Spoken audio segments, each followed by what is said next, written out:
لگے آپ لوگ حضرت عیسیٰ کو معاذاللہ اللہ کا بیٹا مانتے ہیں نا؟ اس نے کہا ہاں معاذاللہ استغفراللہ، عیسائیوں کا طریقہ ہے۔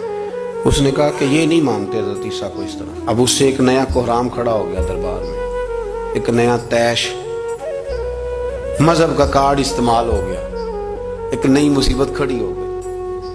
اب دوبارہ کونے کونے میں باتیں ہونے لگی، وہ حضرت عیسیٰ کے بارے میں صحیح نظریہ نہیں رکھتے اور ہمارے ملک میں رہے، بلاؤ جی بلاؤ جی، بلا لیا۔ اب مسلمان بھی پریشان ہوئے کہ دوبارہ کیوں بلایا ہے؟ تو اس سے پہلے جب گئے تھے تو حضرت سیدنا جعفر طیار نے انہیں قرآن پڑھ کے سنایا تھا، اور جب سنایا تھا تو بادشاہ سمیت اپنے سارے درباریوں کے رو بھی پڑا تھا۔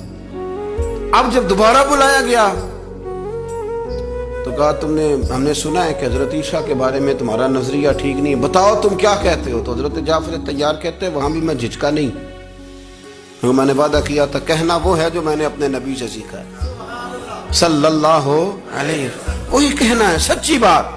کہتے ہیں میں نے کہا بادشاہ سن، ہم حضرت عیسیٰ کو اللہ کا بیٹا نہیں مانتے، ہمارے محبوب نے ہمیں بتایا ہے کہ حضرت عیسیٰ اللہ کا کلمہ ہے، وہ اللہ کے نبی ہیں، وہ اللہ کے بندے ہیں۔ ہاں کواری اور پاک مریم کے بطن سے رب کی قدرت سے پیدا ہوئے ہیں، اللہ کے بندے اور رسول، کواری پاک مریم کے بطن سے آئے، پر وہ اللہ کے بیٹے نہیں ہیں۔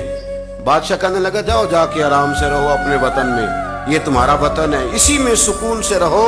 کہنے لگا قسم اللہ کی عزت کی، عیسائی میری بات سے راضی ہوں یا ناراض ہوں، حضرت عیسیٰ کے بارے میں جنہوں نے بیان کیا وہی حق اور وہی سچ ہے، بالکل یہی دین ہے، یہی میں نے انجیل تورات زبور میں پڑھا ہے، اس کے علاوہ کوئی مذہب۔